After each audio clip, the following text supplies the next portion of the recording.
Membership fees apply after free trial. Cancel anytime. Can I be real for a second? That goal you have to exercise and eat better, you really can do it, but nobody is going to do it for you. And nobody has to, because you can do it if you have the right tools and a community that cares about helping you get results. And that's us, Beachbody. It's as convenient as your TV or laptop, but you need to decide that you're worth it. Let us help you succeed. Here's how. Go to beachbody.com to claim your free membership and start feeling great. Audiohm. Dr. Gatz. John, what are you doing here? I just got reinstated last night. That's great. Maybe you'll keep the job for more than a few weeks this time. Listen, a couple months ago when we last spoke, I didn't really get the chance to ask if everything is okay between us. Or at least civil. We didn't really leave things on... What do you want, John? I can be civil with you if you're just honest with me. And you never are. So, what is it you want? Nothing. I'm not here to... John... I'm not registered in the system yet. I was wondering if maybe you could pull some hospital records for me. And there it is. What files?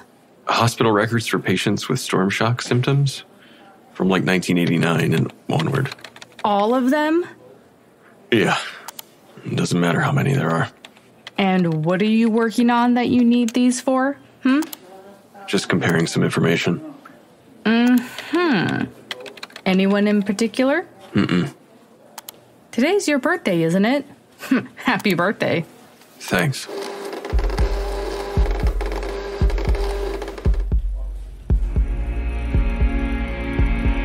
Audiohm Media presents How I Died.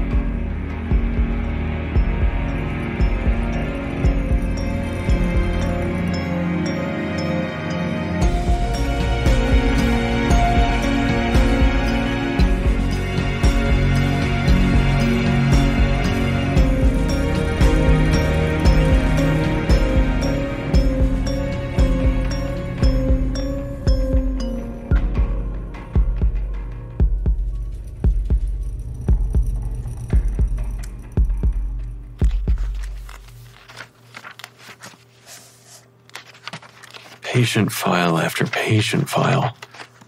So many people were hit with storm shock, it's unbelievable. And it had a pretty high mortality rate, too. I'm counting maybe 30 or so people who came in with symptoms that actually lived. Jeez.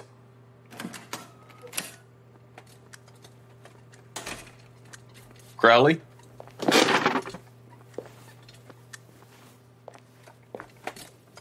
Hello, Dr. Spacer. I wasn't aware you were back. Hi, Dr. Klark. I just got back yesterday.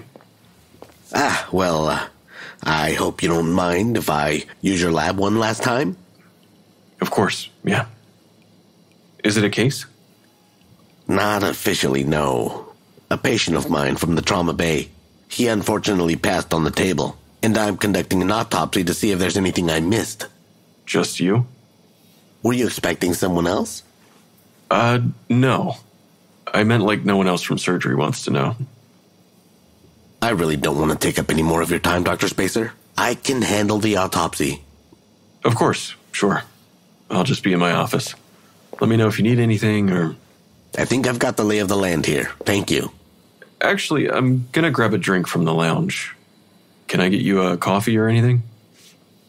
Tea would be great, if you don't mind. Sure. Any particular kind? Earl Grey, if they have it. You got it.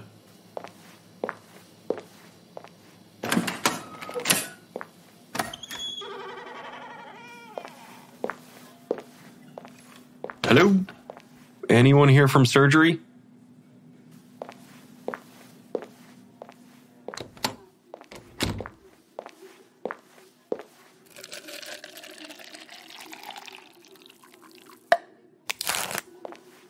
Excuse me.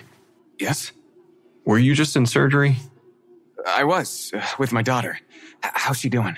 Oh, I'm sorry. I think I'm looking for someone else. Wait, what? Sorry about that. What the fuck? No wonder why conditions presented at the time of admission, patient was immediately rushed to critical care, then surgery with myself, Dr. Miller, Dr. Hamid, and surgical nursing staff. Here's your tea, Dr. Klark. Thank you. Oh, gloves. Right.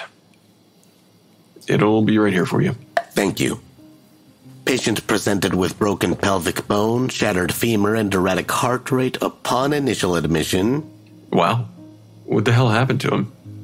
Not sure. He was homeless. Someone found him on the side of the road and called 911. Ah.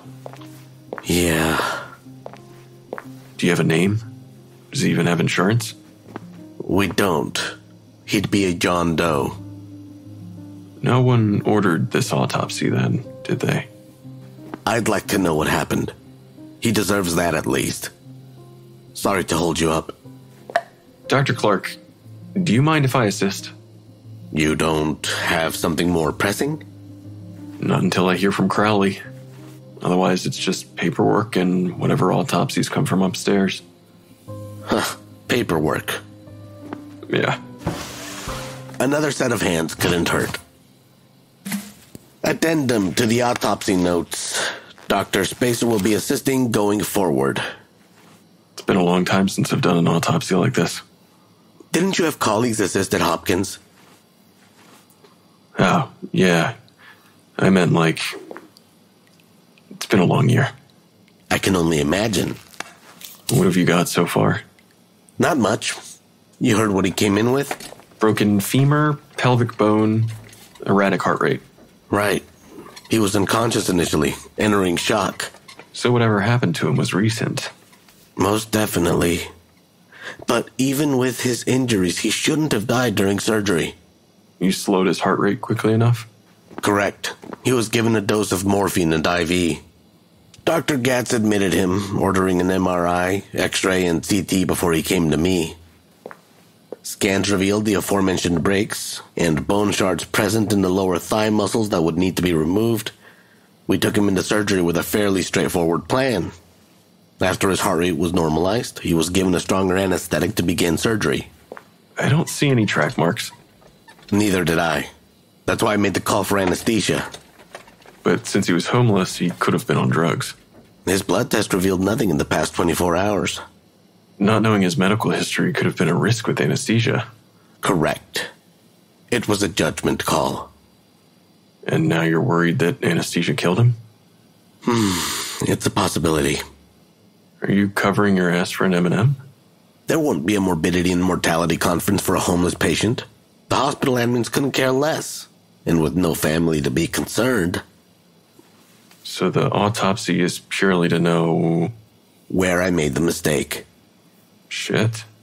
I can continue this without you if it's a frustrating case.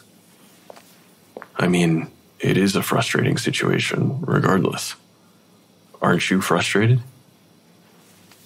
Yes. Very. All the more reason to do it, then. Agreed. Thank you. Look, Dr. Klark, you don't need to keep being so cordial with me. I was a dick to you the first couple times we met. You were under a lot of stress. I don't need excuses made for me either. There aren't any. And I acknowledge that now. Seems Dr. Kim has helped, huh? Sorry. I shouldn't have said that. Let's get back to the autopsy, if we can. Your lead. Because of the surgery, he's already partially prepped for conducting the internal exam. That was for the autopsy notes. You and Dr. Kim were close, right? I'd really rather not talk about them. You were right, though. Before it got ugly, the one thing I learned from therapy with Kim was to be accountable for the things I do and say. And that's why I don't need you making excuses for me. I'm an ass, lashing out. You didn't deserve that. Would you mind holding that side of the retractors? I've got to crack open his chest cavity. Now it's a party. Beginning internal exam by expanding the ribs? Jeez, that is a lot of internal bleeding. His BP dropped radically in the OR. I thought I nicked an artery. But you didn't. I didn't. It was the first thing I checked. Nothing in the legs or pelvis was nicked. So I started opening his chest when his heart stopped. And I first saw the blood. Damn. It had to be another major artery. I've got something. A torn jugular vein. It's destroyed. Torn is an understatement. His neck is shredded. Was there maybe a traveling bone fragment? No, we would have seen it on the x-ray. Are those the scans? The damage goes for a few inches up the vein. He stood no chance. Which means you didn't make a mistake. It means we missed something internally. I'm seeing something on this x-ray. Where? Near the neck. Here.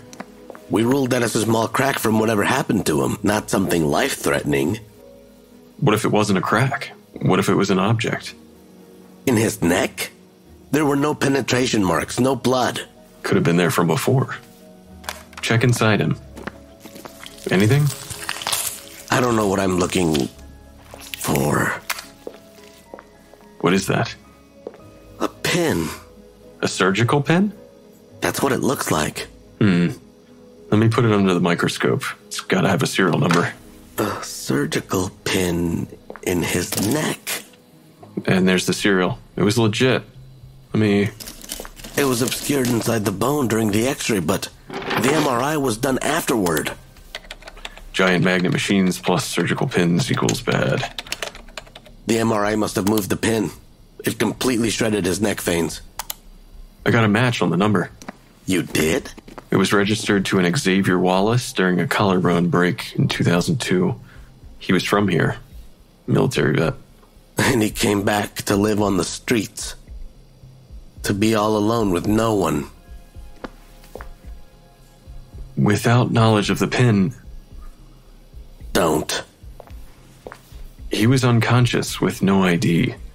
No medical history. There was no way to know he had that surgery or that he still had the pin inside him with how the x-ray looked.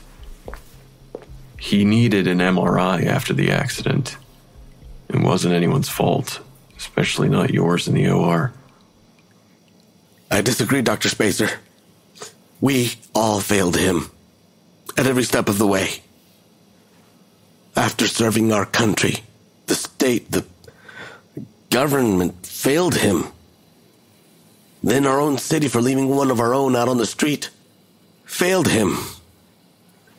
And then Dr. Gatz and I were just the last straw. This man died because no one could be bothered to give a flying fuck about him. There is no one that should feel better about his death. Do you take every death this hard? Thank you for your help, Dr. Spacer. I wasn't being facetious. I was really asking. I couldn't do what you're doing, Nathan. I became a pathologist partly because I couldn't deal with the stress of being in an OR or making those life-changing decisions. I can't have that kind of responsibility over someone else. I would take it this hard every time, and I'm afraid of that and afraid of what that would do to someone. How do you deal? Silence. Sorry. No, that's how I deal with it. Silence. From the time I leave the hospital until I open my car door at home, I sit in silence. No music, no podcast playing on the drive. Just silent reflecting. This one hits especially hard. The thought of him being out there with no one, it reminds me of how I felt when I moved here. It's probably how you felt as well. Is that why you tried to be so nice to me? I still think about them all, though. Patients from med school all the way until now. 12 people have died on my table. Most were unavoidable. But they still eat at me, and I find myself sitting in my driveway for longer and longer every time it happens. Car off, sitting in the cold. I used to live close to the hospital. After I moved here, I thought it would be convenient. And then I reached my third patient who died on the table, and I sat in my driveway until the next morning, just staring into space. I moved further away after that, the furthest house I could find, so I could drive in silence. Pretty soon I'll be commuting from a different state. Did his patient record list next of kin? It did. Could you write down the name and number for me? I'm gonna give them a call. Yeah, of course.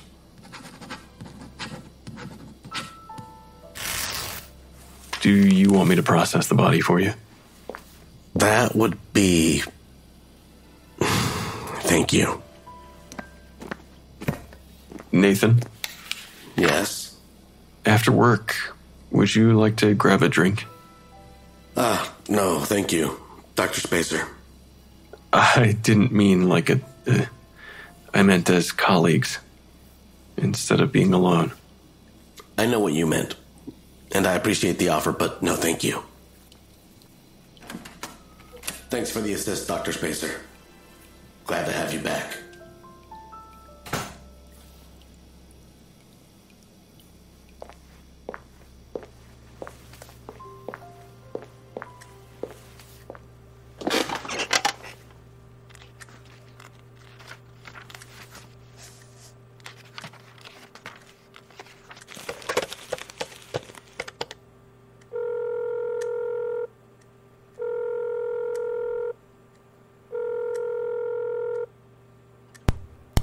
You've reached Fran.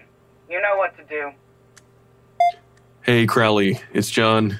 Look, I know you said I should keep out, and I do plan to, but before our meeting, I was looking into something, and I think you should know about it. Before you get mad about the full disclosure and whatever, this is just conjecture. It's just a pattern that I noticed and something I was looking into. I have a bunch of files on victims from the 1989 effects of storm shock. Patient files. Jake Drazer, Frank Reynolds, Bianca, Becca, they're all on the list as patients of the hospital who lived after the effects. And I got to thinking, if the killer's replicating the effects of storm shock, they must have somehow been involved. Maybe they were a victim themselves who lived and they were trying to kill others or something. I'm not sure. You know the serial killer mind better. But either way, the list of people might be a good starting point. Oh, and by the way, did you know Officer Hart was on the list? I'm not sure if that's a breach of confidentiality, but he had symptoms in 1989. Not that he's the killer at all, just thought it was interesting. Anyway, if you want the files, just stop by or call me back and I can come drop them off. That's the last I'll bother you about how your case is going. See you around.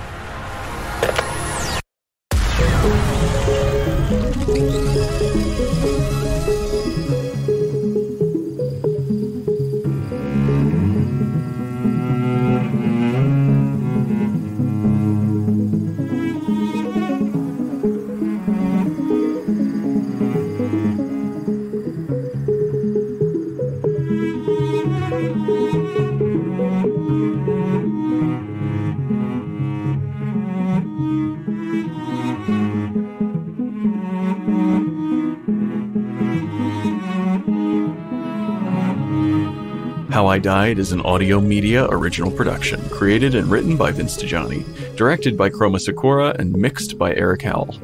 This episode was edited by Chris Harris-Beechy, with sound design by Eric Emma. Our theme song was created by Silent Mike. Starring me as John Spacer, Shaina Waring as Sheriff Crowley, Luis Bermudez as Eric Mendez, Vin Vox as Dr. Kim, and Caitlin Roberts as Amelia. This episode guest starred Albie Robles as Dr. Klark, and someone as Joy. If you're enjoying the show, please head over to your favorite podcast app and give us a rating and a review. It really helps us out a ton, and we definitely appreciate it. Thank you so much for listening, and until next time, try not to die.